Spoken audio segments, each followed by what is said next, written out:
cette étude, c'est une étude sur l'alliance donc envers Abraham, qui est le premier homme à qui Dieu s'est révélé personnellement avec un projet et dont l'impact a été la création de son peuple. Donc avec cette étude, on va ensemble essayer de mieux comprendre ce que veut Dieu, son désir de se faire connaître pleinement au monde entier à travers son peuple. Et la Bible est là pour nous guider, mais tout en sachant qu'au départ, la Bible a été écrite pour le peuple juif. Sachant que, comme parfois je le montre, la partie de la Bible qui nous est réservée, elle est très courte, puisqu'elle va d'Acte 15 jusqu'au livre de l'Hébreu. Donc c'est vraiment pour dire, si on veut mieux comprendre la pensée de Dieu, je pense qu'il faut la replacer dans son contexte juif. Donc il y a 2 semaines, nous avons cheminé avec Abraham la promesse qui lui a été donnée après avec Moïse et les commandements de Dieu, les bénédictions pour son peuple et aussi les malédictions s'il ne restait pas dans l'obéissance et la sainteté. Puis ensuite il y a eu l'exil à Babylone et le retour sur la terre d'Israël. Et enfin, les résolutions de fidélité à Dieu qui sont devenues chez le peuple peu à peu du légalisme, ce qui les a empêchés de reconnaître le Messie en Jésus. Avant de continuer le 3e chapitre, donc avec le rejet du Messie, qui sera le point 3 et la restauration d'Israël, j'aimerais lire dans l'Épître aux Colossiens, chapitre 1, verset 11.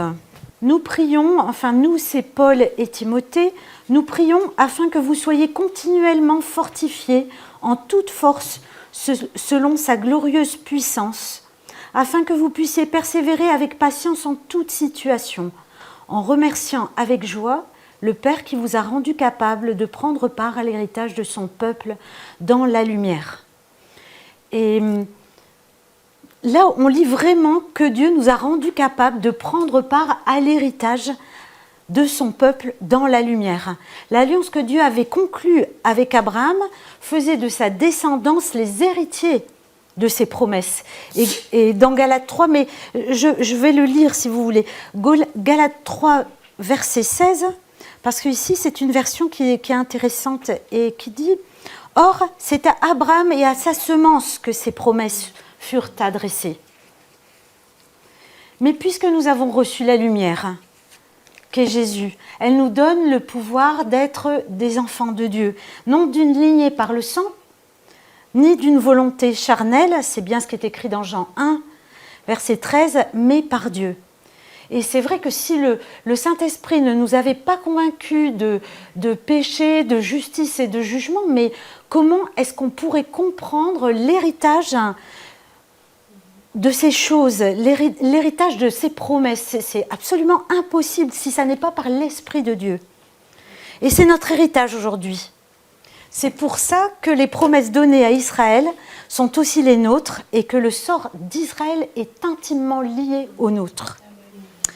Alors, les promesses éternelles de Dieu sont-elles toujours d'actualité? C'est ça ma question du début de l'étude.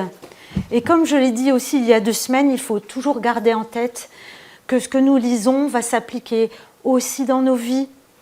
Le Seigneur a fait alliance aussi avec nous, donc la question se pose comme ça, les promesses de Dieu sur ma vie sont-elles toujours d'actualité?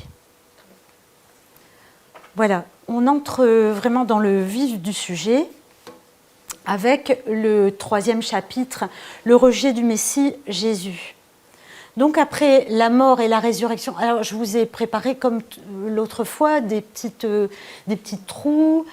Si ça va trop vite pour remplir les petits trous, on va moins vite, il faut le dire. Et bien sûr, il ne faut pas hésiter à intervenir. Ce n'est pas quelque chose qui va dans un sens. C'est s'il y a des questions ou un commentaire, c'est vraiment un partage qu'on peut avoir. Donc après la mort et la résurrection de Jésus, Dieu donna encore donc 40 ans à Israël pour accepter le plus généreux de tous ses dons. Mais comme les leaders du peuple se montraient toujours plus récalcitrants, il les livra entre les mains attendez, les mains des Romains. Voilà, 40 ans, voilà, entre les mains des Romains. Donc, en 70 après Jésus-Christ, Jérusalem tomba et les Juifs furent dispersés. Et, deuxième date, en 132 après Jésus-Christ, du temps du zélote Bar Korba, ils se sont soulevés pour la dernière fois contre Rome. Dieu a ainsi jugé son peuple. Rappelez-vous des avertissements qu'on a lus il y a 15 jours dans la partie 1, dans Lévitique 26, 33, « Je vous disperserai parmi les nations ». Donc, puisqu'il refusait de renoncer à ses œuvres par son légalisme pour recevoir le Messie par la foi, Paul nous enseigne que par leur rejet, nous, les peuples des nations, nous aurions accès au royaume de Dieu avant Israël. Alors, comment les Juifs, moi je me suis posé la question, mais comment les Juifs n'ont-ils pas pu reconnaître, les Juifs de l'époque, plus exactement les religieux, ils n'ont pas reconnu le Messie en Jésus. Mais à partir du moment où, à la base, ils n'avaient déjà pas reconnu Jean dans son ministère, comment est-ce qu'ils pouvaient reconnaître Jésus? Ils savaient qu'avant le Messie viendrait Élie. Et ils ne l'ont pas reconnu. Or, Jésus dit bien à ses disciples, je vous le dis, Élie est déjà venu. C'est bien. Donc Jean-Baptiste qui était Élie, qui était le précurseur du Messie. Donc il ne pouvait reconnaître que les deux ou aucun. Sinon, il se serait dédit, on a reconnu l'un, pas l'autre, ça n'aurait eu aucun sens. Et c'est vrai que Jean et Jésus n'étaient pas des religieux à proprement parler, du moins, je crois, comme auraient espéré les religieux de l'époque, les pharisiens. Et du coup, leur légalisme les a empêchés de voir que Dieu ne suivait pas leur schéma de pensée. Ils ont alors rejeté le don de Dieu. Romains 11, verset 11, mais deuxième partie. Par leur faux pas, le salut est devenu accessible aux païens, ce qui excitera leur jalousie. C'est ce que Paul dit. Et c'est là où on voit que Dieu se sert des échecs ou de ce que l'on pourrait penser comme des victoires de Satan, puisque avec le rejet de Jésus, l'évangile pour les Juifs est venu jusqu'à nous, les non-Juifs. Alors le salut aux païens, très vite, rappelez-vous, Pierre va s'en rendre compte, va le comprendre quand il va avoir sa vision, la vision de cette nappe qui descend avec les animaux impurs. Et presque simultanément, on vient le chercher pour aller chez Corneille, qui était un militaire italien. Hélène, et si les Juifs avaient accepté Jésus, qu'est-ce qui se serait passé? Je pense que c'est bien ce que Jésus a dit. Dieu a tant aimé le monde. Et là, quand il l'a dit, il n'a pas dit « Dieu a tant aimé son peuple ». Il aurait pu, puisqu'il parlait à ses contemporains, à des Juifs comme lui. Il a dit « Dieu a tant aimé le monde ». Donc, ils auraient, je pense, pris pleinement la mesure de ce que Dieu leur demandait d'être, c'est-à-dire une lumière dans les nations. Et là, ils sont passés à côté. Et je pense que pour Dieu, rater l'objectif, rater le but, c'est quelque chose de terrible. Et Dieu, de toute façon, on va le voir plus loin, il revient. C'est comme pour nous. Quand on est passé à côté, il va revenir. Donc le peuple juif a rejeté le Messie. Ils se sont soulevés, donc ils ont été dispersés. De nouveau dispersés. Et cette fois-ci, il va être dispersé si longtemps que l'on va donner un nom à cette dispersion, la diaspora. Une fois de plus, la plus solennelle des prophéties était accomplie. Là, on voit un bas-relief où on a emporté tout ce qui était dans le temple.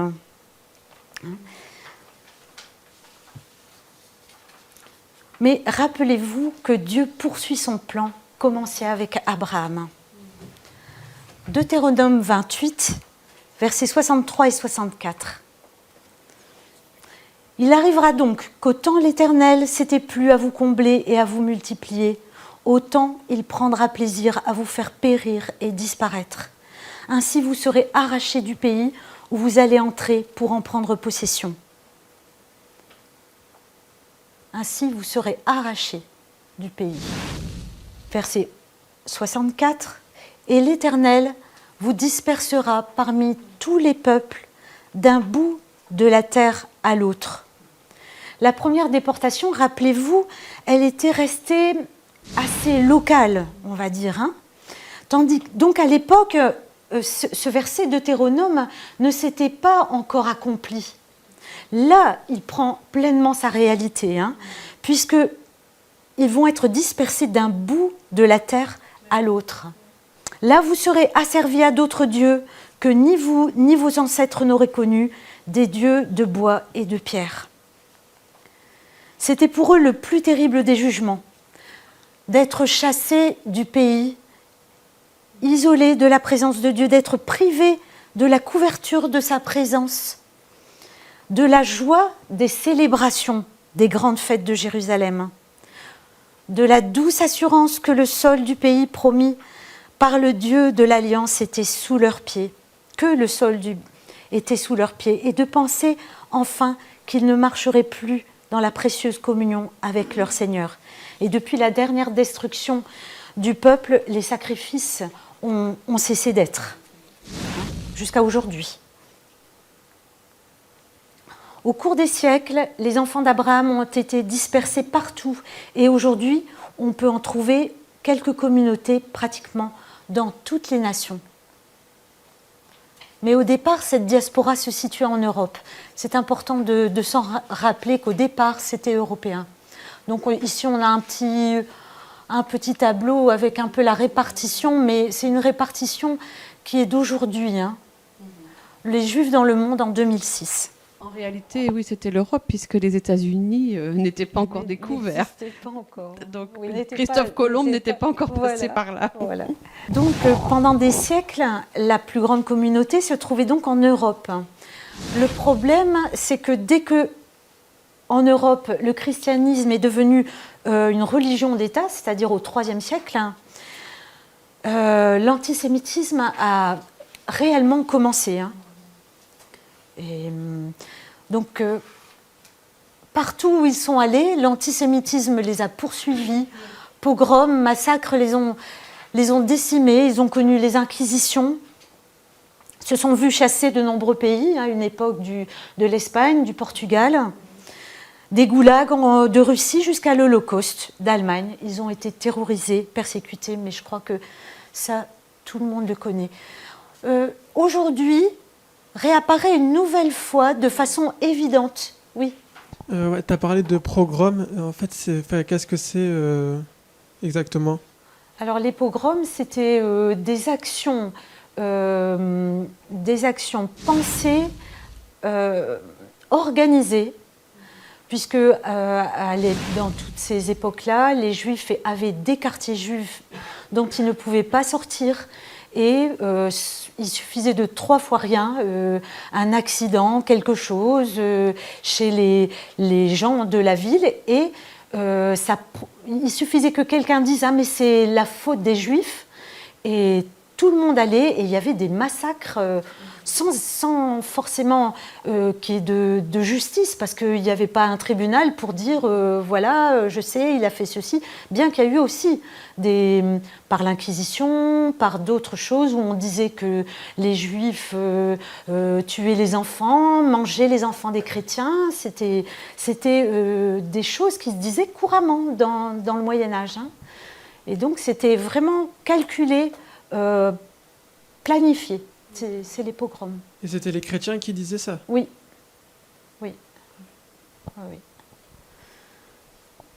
Bon, mais justement, je pensais la prochaine étude, faire une étude sur la théorie du remplacement, où on voit véritablement comment la religion chrétienne, et là on parle véritablement de religion et non plus de foi, s'est servie de ces choses-là, pour de tout et n'importe quoi, surtout de la théorie justement du remplacement, pour rejeter, pour persécuter. Et ça aboutit aux 6 millions de Juifs qui ont été assassinés. Donc, aujourd'hui réapparaît une nouvelle fois et de façon évidente l'antisémitisme dans chaque nation importante dans le monde. La seule différence, alors ici, c'est une image que j'ai trouvée sur un site antisioniste. Alors, c'est super, on retrouve l'étoile, l'étoile de David, mais c'est un serpent. Et bon, j'ai rien recopié de ce que j'ai lu, mais c'était terrible, moi, ce que j'ai lu sur ce site-là. Donc, alors justement, par rapport à ce que tu viens de dire, que en fait, oui, l'antisémitisme revient en force aujourd'hui, en ce moment. Et aujourd'hui même, il y avait un boycott aux États-Unis.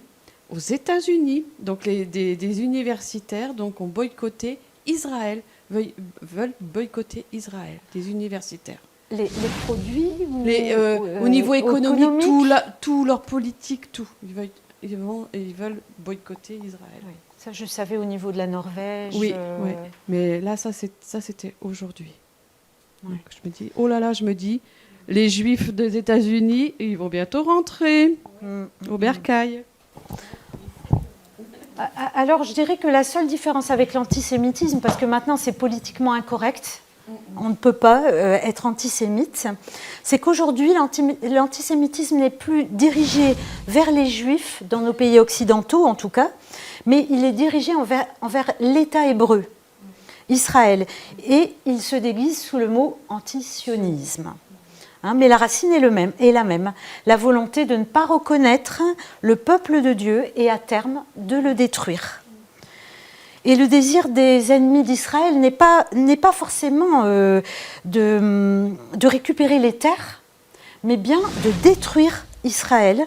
En fait, l'antisionisme refuse de reconnaître la terre d'Israël à l'État d'Israël.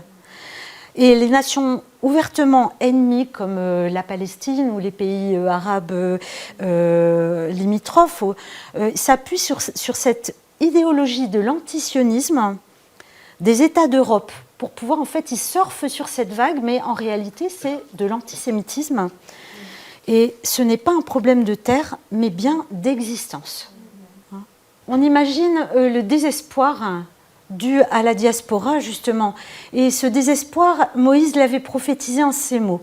Donc, Deutéronome 28, 65 à 67. Au milieu de ces nations même, vous ne trouverez ni tranquillité, ni lieu où vous installer pour mener une existence paisible. L'Éternel vous donnera un cœur inquiet et des yeux éteints. Le découragement vous rongera.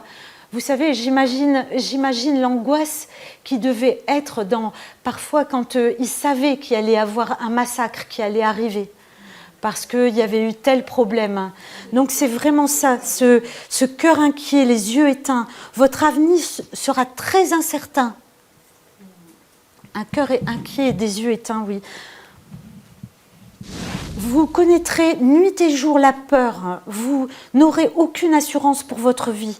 La terreur envahira votre cœur à cause de tout ce que vous aurez constamment sous les yeux, de sorte que le matin vous direz « Si seulement c'était le soir », et le soir, quand donc viendra le matin ? Du premier exil sortit cette expression poignante des Écritures dans le psaume 137, 1 à 6. Au bord des fleuves de Babylone, nous nous étions assis, nous pleurions en pensant à Sion. Au saule de leurs rives, nous avions suspendu nos harpes. Ceux qui nous avaient déportés nous demandaient des chants. Nos oppresseurs voulaient des airs joyeux. Moi, je ne peux pas m'empêcher de penser dans les camps de concentration allemands où on demandait aux Juifs de jouer des chants joyeux. Chantez-nous, disait-il, quelques chants de Sion. Comment peut-on chanter les chants de Sion sur un sol étranger ? Si jamais je t'oublie, Jérusalem, si jamais je t'oublie, que ma main droite perde sa force, oui, que ma langue se colle à mon palais, si je ne pense plus à toi, Jérusalem, si je ne te mets plus avant toute autre joie. C'est vrai que c'est un psaume qui n'a pas été écrit du temps de David, mais à Babylone, donc du temps de la première déportation, mais c'est un psaume qui s'applique aussi à la diaspora, à partir de la deuxième déportation. Donc aujourd'hui, l'estimation de la population juive dans le monde varie, suivant les définitions que donnent les chercheurs de qui est juif. Mais quelles que soient les estimations, la grande majorité d'entre eux demeurent encore hors de leur terre. Seulement 5 millions vivent environ dans l'Israël moderne et à peu près 15 millions sont répartis dans le monde.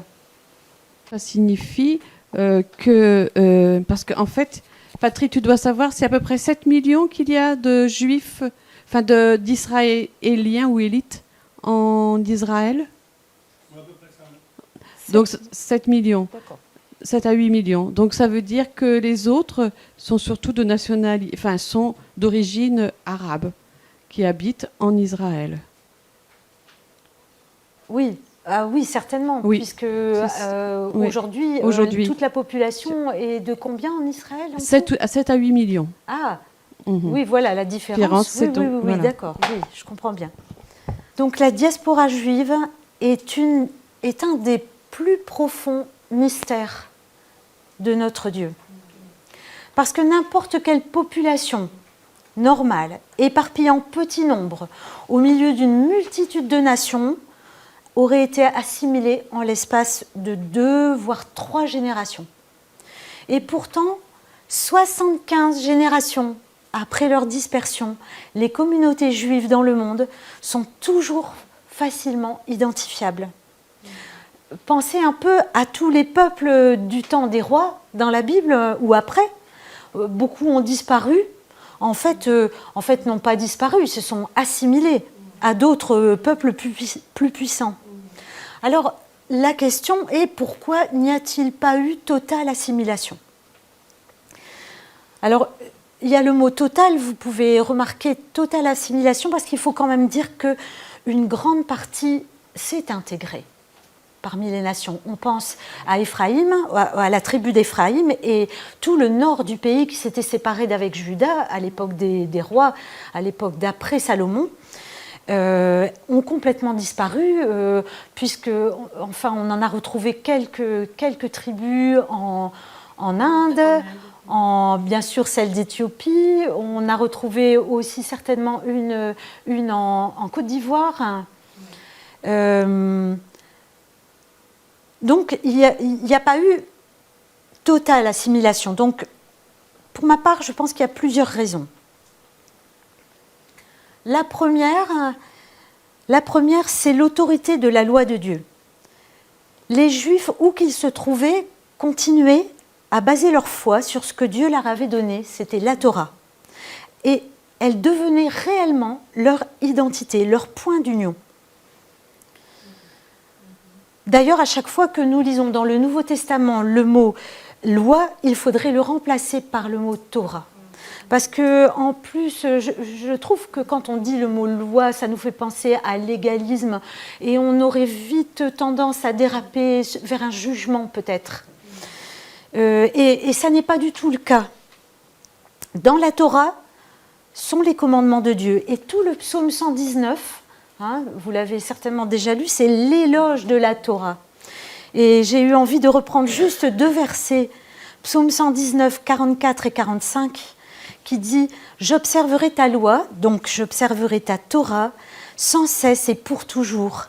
Alors je pourrai vivre dans la vraie liberté. » Les Juifs sont le peuple du livre, de la Torah, et donc de la parole de Dieu. Et c'est ce qui fait l'unité du peuple. J'ai lu hier soir dans Galates 3, verset 24, quelque chose de très intéressant. Ne le prenez pas parce que c'est peut-être pas écrit de la même façon, mais dans cette Bible, Galates 3, verset 24, « Ainsi, la Torah a été une gardienne jusqu'à ce que vienne le Messie. » Paul expliquait un peu le pourquoi de la Torah. Mais il faut se dire qu'aujourd'hui, les Juifs qui n'ont pas encore reconnu Jésus comme Messie pour eux, la Torah est toujours la gardienne. Donc une autre raison que moi j'ai trouvée, c'est certainement la conséquence justement de l'antisémitisme à travers les siècles. Donc étant combattus, pourchassés, persécutés, les Juifs ont eu le réflexe de se resserrer entre eux, réflexe de survie. Et là encore, c'est vraiment la conséquence bénie des actions de Satan. Du mal, Dieu en sort du bien. Mais quand même, je pense que la raison principale, c'est que le peuple juif est le seul peuple au monde dont l'identité est de croire en Dieu. Aucun autre peuple n'a basé son unité sur la foi. Je vois bien en France, je pense que l'identité, enfin celle qu'on veut ressortir, c'est un petit peu ces trois mots, liberté, égalité, fraternité, mais on peut essayer de réfléchir sur les peuples de la terre. Aucun ne base son unité, son identité sur la foi.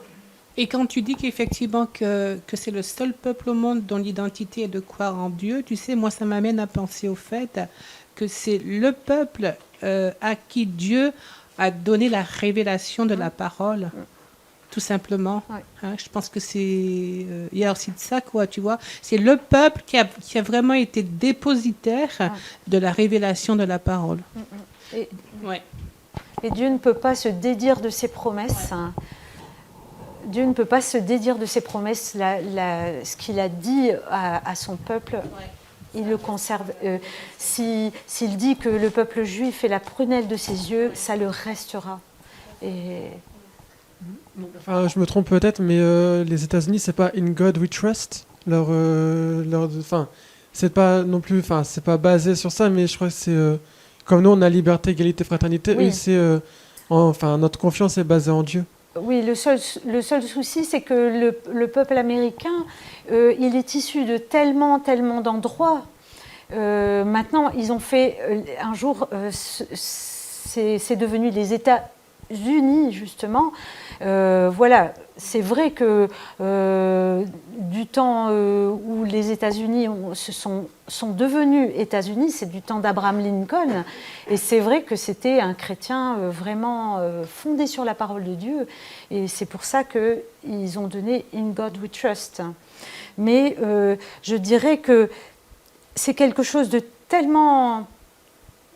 Depuis Abraham, ce peuple est là, il chemine, et partout où il va, il a été disséminé, et son unité, son identité est conservée, et c'est à travers la foi, à travers la Torah. On arrive au point 4, donc la restauration du peuple juif. La question de la restauration d'Israël est une base indispensable à la compréhension des événements actuels. Mais je voudrais préciser ce que veut dire le mot restauration dans ce cas. Donc nous parlons du rétablissement des promesses données au peuple juif, avec toutes les conséquences qui en découlent. Des conséquences politiques, économiques et surtout spirituelles. Et des conséquences qui vont vers la terre entière. Notre Seigneur de grâce leur offre la possibilité de la repentance, du pardon et du retour, s'ils veulent bien s'humilier. Et c'est précisément là que réside l'espoir d'Israël aujourd'hui. Sa restauration actuelle est la preuve suprême que la miséricorde divine lui est offerte. Et on va voir la première restauration, c'est celle de la création de l'État d'Israël en 1948. Et la restauration du peuple juif passe obligatoirement par le sionisme, le rêve de l'État d'Israël, parce qu'il faut bien dire qu'à l'époque de Théodore Herzl, ça a été vraiment un rêve qu'il a poursuivi et il y a cru jusqu'au bout. Et c'est vrai que ce serait intéressant peut-être un jour de se pencher un petit peu sur son histoire. Qu'est-ce qui l'a amené à avoir ce rêve? Comment il est parvenu à convaincre ses contemporains? Et un autre personnage très important pour moi aussi, c'est Eliezer Ben Yehuda qui a permis, qui a remis l'hébreu, qui était une langue qui était réservée à tout ce qui était religieux, et qui l'a remis dans une base profane, laïque, où tout le monde s'est mis à parler de nouveau hébreu, alors que c'était une langue qui était réservée. Et là, c'est quelque chose d'incroyable, la ténacité qu'il a eue, la façon, et là aussi, de convaincre ses contemporains. Mais je trouve que ce serait une bonne soirée de faire ces deux personnages, parce qu'ils sont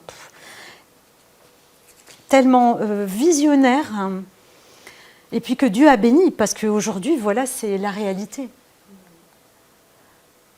Donc voilà une prophétie de restauration physique et spirituelle. Ézéchiel 11, 17 et 19. Dis-leur donc, le Seigneur l'Éternel vous déclare, je vous rassemblerai du milieu des nations, je vous recueillerai des pays étrangers dans lesquels vous avez été dispersés et je vous donnerai le pays d'Israël. Je leur donnerai un cœur qui me sera entièrement dévoué et je mettrai en eux un esprit nouveau. J'ôterai de leur être leur cœur dur comme la pierre et je leur donnerai un cœur de chair. La restauration complète va tout d'abord passer par le retour des Juifs sur la terre d'Israël. Donc par le retour des Juifs. Surtout lorsque leurs yeux vont reconnaître le Messie, Yeshua. Ça, je pense qu'à ce moment-là, il va y avoir encore bien plus de personnes parce qu'ils vont comprendre que là, c'est leur place. Et là, je ne peux pas m'empêcher de revenir sur le texte de la première alliance avec Abraham, pour insister que Dieu n'a pas révoqué ses promesses. Et donc, je reprends une des premières références parce que les alliances que Dieu fait sont éternelles. Genèse 17, 1 à 4. Quand Abraham eut 99 ans, l'Éternel lui apparut et lui dit « Je suis le Dieu Tout-Puissant. Conduis ta vie sous mon regard et comporte-toi de manière irréprochable. Je conclurai une alliance avec toi et je multiplierai ta descendance à l'extrême. » Abraham se prosterna la face contre terre et Dieu continua de lui parler en lui disant « Voici quelle est mon alliance avec toi. Tu deviendras l'ancêtre d'une multitude de peuples. Je conclurai une alliance avec toi. » Donc ici, le temps de la restauration. Quand se fera cette restauration ? Romains 11, verset 25, Paul dit « Frères, je ne veux pas que vous restiez dans l'ignorance de ce mystère, pour que vous ne croyez pas détenir en vous-même une sagesse supérieure. L'endurcissement d'une partie d'Israël durera jusqu'à ce que l'ensemble des non-juifs soit entrés dans le peuple de Dieu. » Dans la Bible traduite par Chouraki, c'est écrit « jusqu'à ce que la plénitude des nations soit entrée ». Par contre, dans la Bible hébraïque, mais si vous voulez, après j'expliquerai ce que c'est que cette Bible hébraïque, il est dit jusqu'à ce que le temps des nations soit accompli. Il y aura réellement un moment où le temps des nations sera terminé, leur domination, leur souveraineté par rapport à Israël, mais aussi ce sera un temps où le Saint-Esprit va souffler bien plus sur les Juifs pour qu'ils découvrent Jésus en tant que Messie.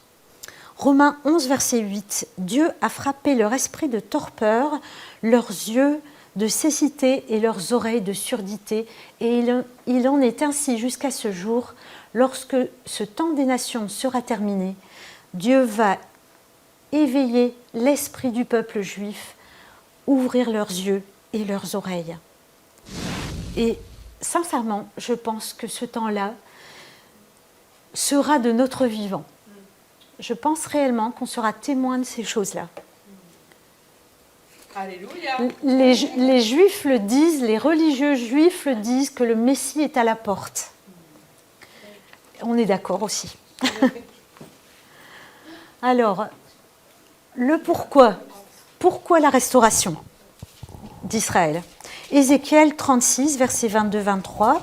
C'est pourquoi je dis à la communauté d'Israël, Voici ce que dit le Seigneur l'Éternel. Si je vais intervenir, ce n'est pas à cause de vous que je le fais aux communautés d'Israël, mais c'est par égard pour moi-même.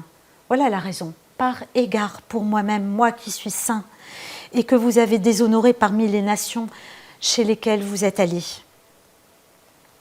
Je démontrerai ma sainteté, moi qui ai été déshonoré parmi les nations par votre faute, et ces nations reconnaîtront que je suis l'Éternel, le Seigneur l'Éternel, le déclare, quand je ferai éclater ma sainteté à leurs yeux par mon œuvre envers vous.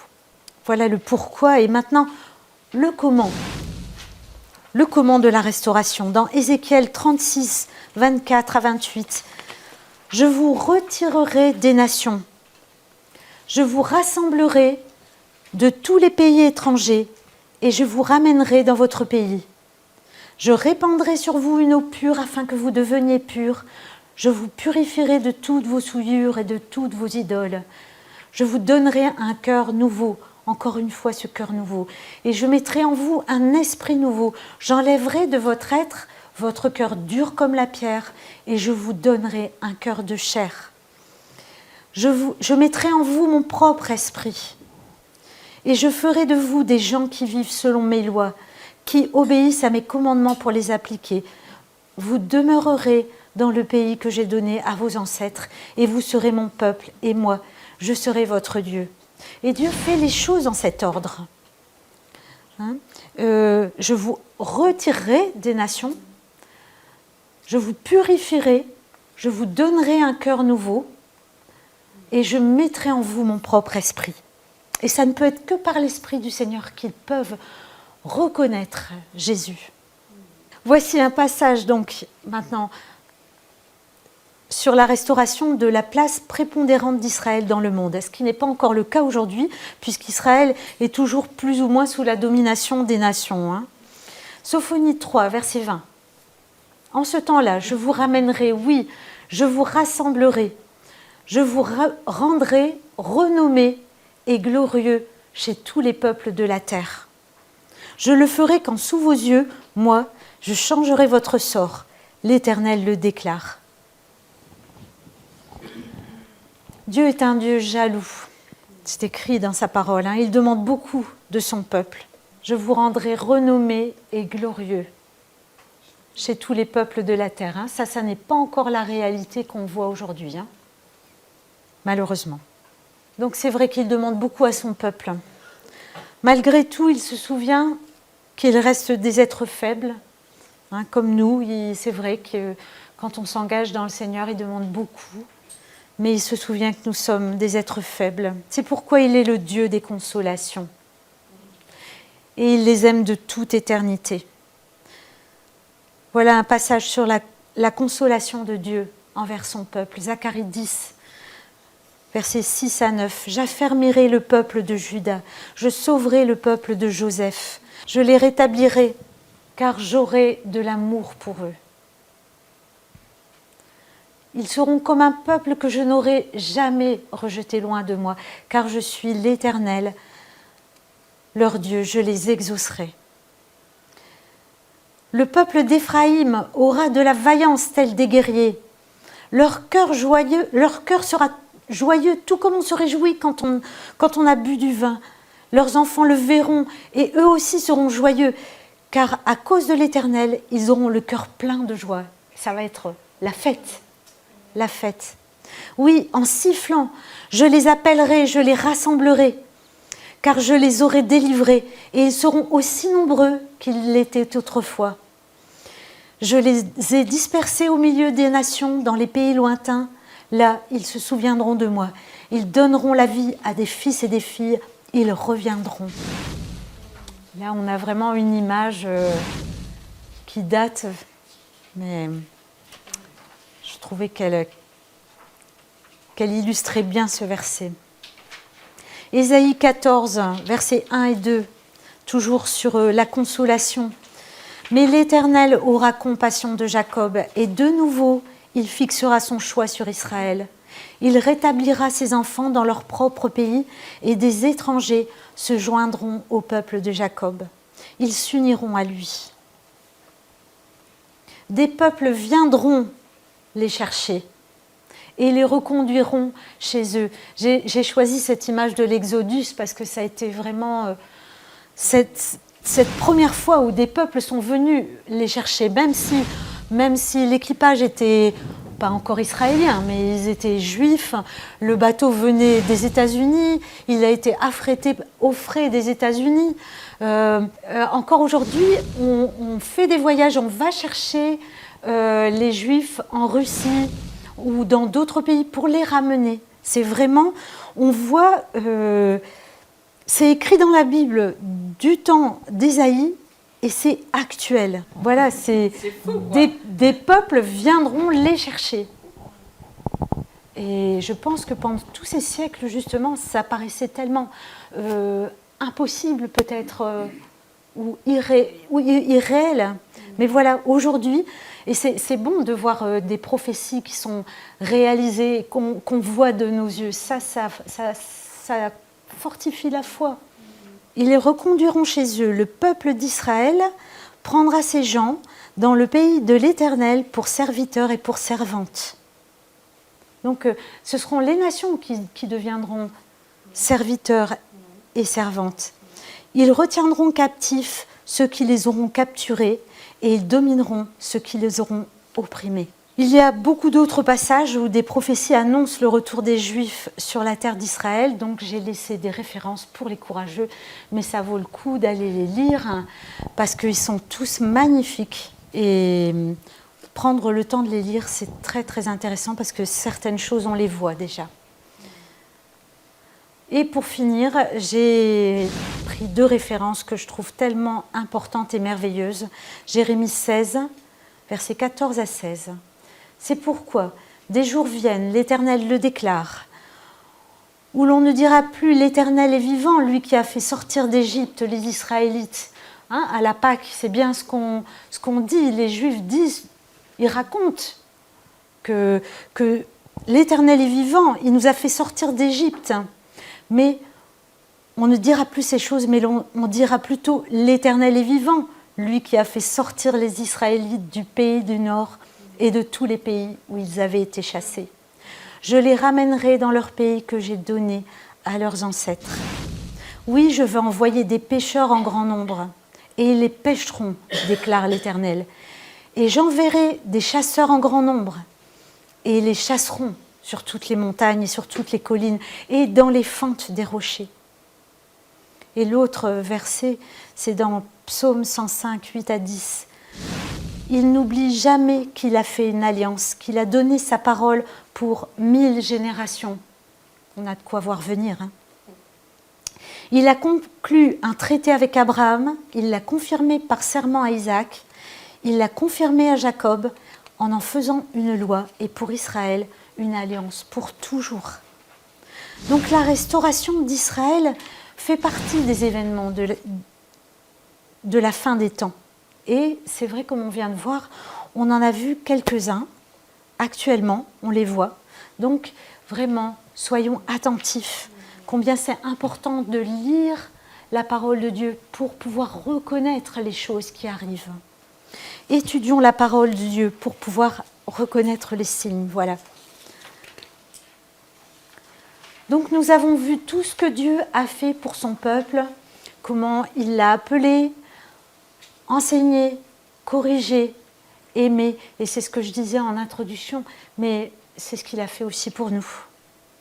Il nous a appelés, enseigner, corriger, aimer. Il nous a remis dans le chemin qu'il voulait pour lui autant de fois qu'il le fallait. Et il en fait donc certainement autant pour nous. S'il a donné ses promesses à Abraham, j'ai sauté des lignes, en disant que nous deviendrons sa postérité, alors c'est qu'il a l'œil sur nous aussi. Que veut Dieu pour moi? Que veut Dieu pour nous? Et s'il a de la ténacité pour Israël, il en aura autant pour nous, parce qu'il veut être glorifié en nous. Et ses plans, il les mène à leur perfection. Quand j'ai lancé le mot perfection sur Google Images, j'ai trouvé cette fleur qui était qualifiée de perfection. Alors c'est pour ça que je l'ai mis. Mais c'est là où c'est vrai, je ressens vraiment de la crainte pour le Seigneur, parce qu'il a de la patience pour nous remettre, et s'il veut quelque chose pour nous, il prendra le temps qu'il faut pour nous amener là où il veut. Et ça, c'est extraordinaire, c'est un Dieu fidèle. Voilà. Donc, les promesses éternelles de Dieu sont toujours d'actualité. On le voit bien autour de nous. Tous nos choix dans nos vies portent des conséquences. Et là, il y a eu des conséquences aussi qui ont été très, très dures. C'est vrai. Très, très dures. C'est un peuple de souffrance qu'aucun autre peuple a souffert. Comme eux. Si les Noirs, ils ont beaucoup souffert aussi. Hein. Parce que quand on lit ces choses-là. Mais c'est vrai que c'est un peuple qui porte le nom de Dieu plus que n'importe quel. Oui. Qui connaît le Seigneur. C'est vraiment un peuple choisi par Dieu. Quoi.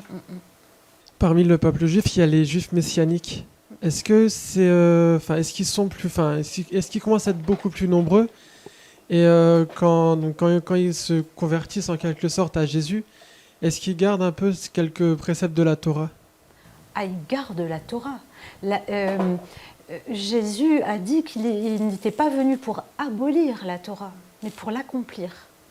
Et c'est aussi écrit qu'il n'y aura pas un seul iota qui va disparaître. Donc, tout est là. Tout est là. Eux continuent, en tant que juifs messianiques, à suivre la Torah, les fêtes.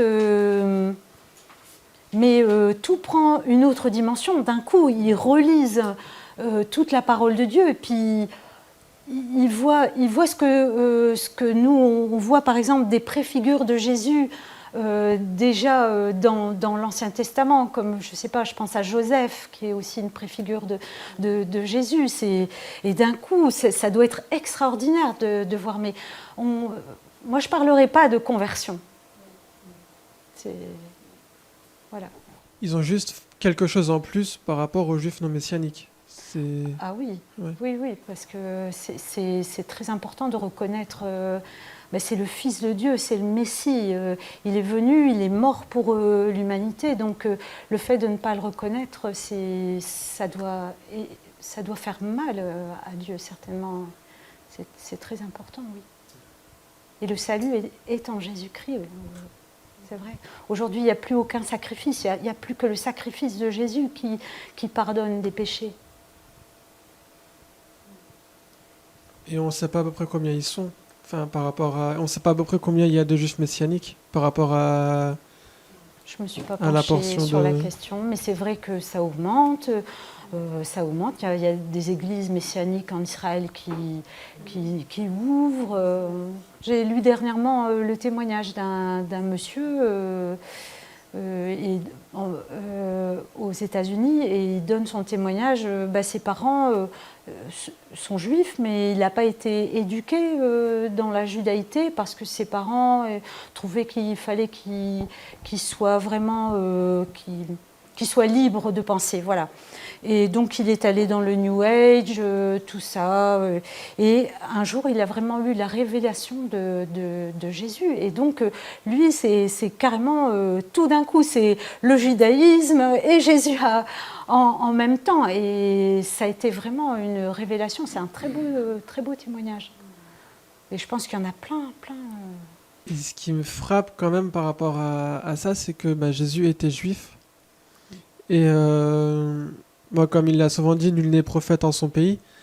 Mais c'est vrai que de savoir qu'il était juif et que la plupart des juifs ne l'ont pas encore reconnu, ça peut quand même, entre guillemets, lui faire un choc par rapport au fait qu'il a demeuré quand même en Israël pendant 33 ans, qu'il a eu son ministère de 3 ans. Et que tout compte fait, ce soit les nations qui l'ont plus accueilli, qui l'ont plus suivi son enseignement. Oui, il savait dès le départ Et il le disait à ses disciples, hein, qu'il allait souffrir et mourir. Donc il savait qu'il allait être rejeté. Hein. Oui, il accomplissait toutes les prophéties du Messie. Hein. Seulement, les Juifs à l'époque pensaient que le Messie serait David sur son trône de gloire, enfin l'image de David, hein. Un Messie glorieux. Et le Messie glorieux, il doit venir. Mais au départ, c'était un Messie serviteur. Ouais, donc, je pense qu'il y était préparé de toute façon, même si effectivement ça devait beaucoup l'affecter.